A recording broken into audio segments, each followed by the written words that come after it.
Kejaksaan Negeri Banda Aceh menetapkan mantan Direktur dan Bendahara Akademi Farmasi Aceh sebagai tersangka dalam kasus korupsi bantuan dana hibah APBA untuk pembangunan pendidikan Akademi Farmasi yang menyebabkan kerugian negara sebesar 700 juta rupiah. Mantan Direktur Akademi Farmasi Aceh Emerda dan mantan Bendahara Syarifah Alawiyah ditetapkan sebagai tersangka setelah menjalani pemeriksaan selama 2 hari di kantor Kejaksaan Negeri Banda Aceh.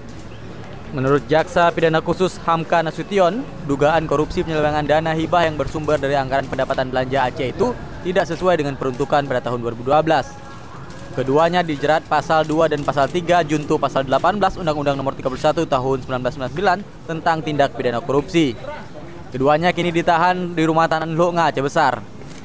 Seperti diketahui, pada tahun 2012 Akademi Farmasi Aceh mendapatkan bantuan dana hibah sebesar 700 juta rupiah untuk menunjang peralatan laboratorium di kampus tersebut. Pihak kampus selanjutnya menggunakan dana hibah tersebut untuk keperluan studi banding mahasiswa ke Jakarta, Bandung, Yogyakarta, Semarang, serta Medan. Pihak kampus juga mengutip uang sebesar Rp4.380.000 kepada mahasiswa yang mengikuti studi banding ke Pulau Jawa.